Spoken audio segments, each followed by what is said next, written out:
My brothers and sisters,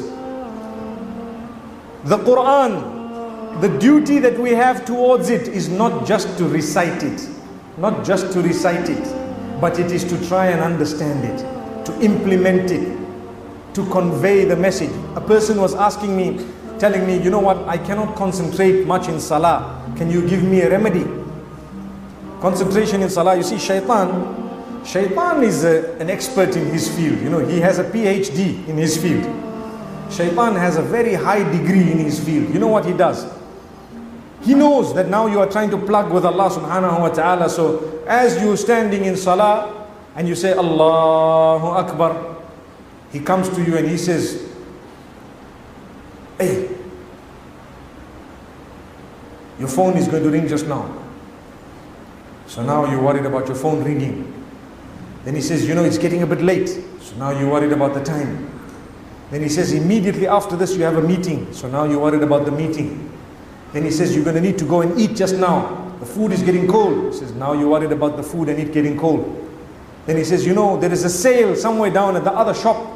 You need to go and buy the stuff before it is sold out. So now you're worried about the sale and the products. And Shaitan keeps on. And when the Imam says, Dallin, we say Ameen. We don't even know whether it's the end of Surah Al-Fatiha or another verse in the Quran. In Ramadan, I have witnessed the verses of the Quran that end with Dallin. There are verses of the Quran that end with Dallin. So sometimes people are sleeping in Salah, literally sleeping. And the Imam is not reading Surah Al-Fatiha, but in another place in the Quran. And he says, Dallin. And guys are saying, Ameen. But hang on, this is not even Surah Al-Fatiha. This is somewhere else in the Quran. But because we are tuned and trained that once you hear Dallin, you must just say Ameen. That's not what it is. It shows that concentration is zero. Cannot do that. May Allah subhanahu wa ta'ala forgive us. Concentrate on the words. So I answered the young man by saying, in order to maximize the concentration in Salah, there are many remedies that we are taught. One of them is, try and understand what you are saying in Salah. When you start Allahu Akbar, what is the dua you make? What does it mean? What am I saying? Surah Al-Fatiha. When I go into ruku', Subhana Rabbiyal Azim. What does it mean? What am I saying? Why am I saying it? When I get up, Sami Allahu liman hamida. What does it mean? Why do I say Rabbana wa lakal hamd or Rabbana lakal hamd? Why do I say that? And what does it mean? So when you learn the meaning of it, inshallah your concentration will be maximized because now you know what you're saying. If you don't know the meaning, you just come forth and you just hear Dallin and you say Ameen. That's the type of Salah. May Allah forgive us. So I want you to make a resolution. I want you to promise Allah subhanahu wa ta'ala that this Ramadan, you will start learning the meanings of what you are saying in Salah. It's easy to get books online. You can Google it exactly as I said it. And when you get the source, make sure it's an authentic source. Meanings of the words of Salah, of my prayer. And go into it. If you want, start today, so that at least when Ramadan comes, you will concentrate. Those who love or those who understand the Quran, they love the recitation of the Quran because they know what it means. They are moved by it. Those who don't understand it and don't want to understand it, they become tired when the Imam takes 45 seconds more in the units of Salah. 45 seconds more.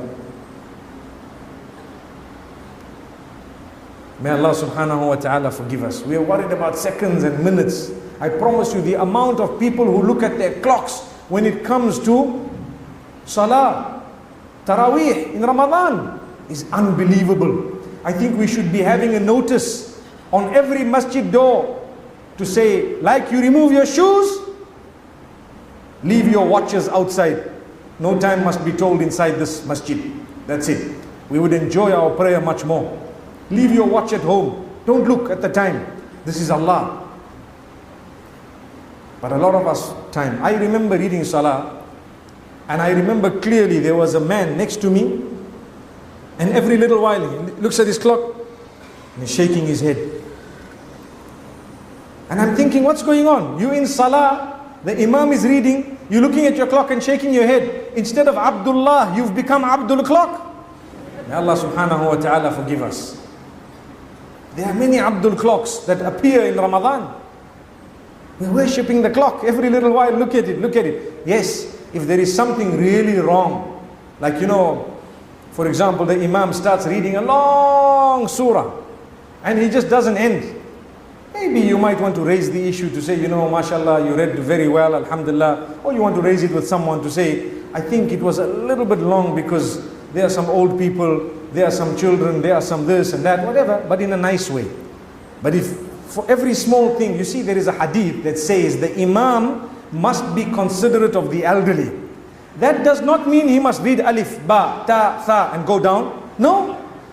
Some people think because the Prophet says, sallallahu alaihi wasallam, the Imam must be considerate, so every rak'ah must be inna a'tainaka al-kawthar fasalli li rabbika wanhar inna shani'aka huwa al-abtar Allahu akbar, because I am considerate of the old people I'm reading inna a'taina. No, that is a wrong interpretation. Look at the sunnah recitations, the sunnah recitals of all the salah. Fajr is meant to be slightly longer, Dhuhr is meant to be a long salah, Maghrib is a short salah, Isha is a slightly longer salah. Which means if you cannot cope because you are old, get a chair and sit, but do not let people cut down on the sunnah.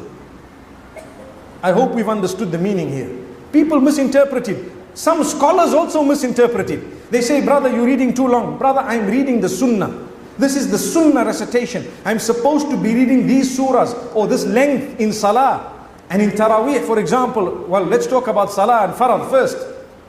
So, if you want me to, if I'm going beyond the Sunnah, you can encourage me to cut to the Sunnah. But if you want me to read Inna A'tayna every single Salah, then trust me, that is not what is meant by the Hadith, which says, take into consideration the elderly and the women and the children and so on, and the sickly. May Allah forgive us. So, let's become a little bit more active when it comes to acts of worship. When there is a football game, we get excited. We will watch the match up to late at night. And we don't mind. World Cup season comes, the whole month we are watching. We've got our teams. We are following people we don't know. And we are following people, if they saw us, they wouldn't even want to know us. And we're following them like they're our gods. Astaghfirullah. And when there is a season of Ramadan, which is more important than the World Cup season, we're not interested. I'm not saying you're not allowed to know what's happening with sports and to participate perhaps within beautiful limits and so on. You can. You should to a certain extent, but don't get carried away. Never get carried away. You understand your limits. Understand that you have priorities. Prioritize and Allah will open your doors.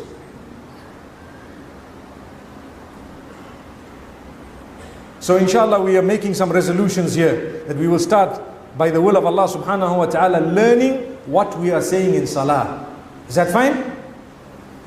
Have we agreed? Alhamdulillah. Alhamdulillah. I hope and pray that you will hold yourself accountable for your own yes. Maybe that's why some of us just kept quiet, isn't it? Have we all agreed?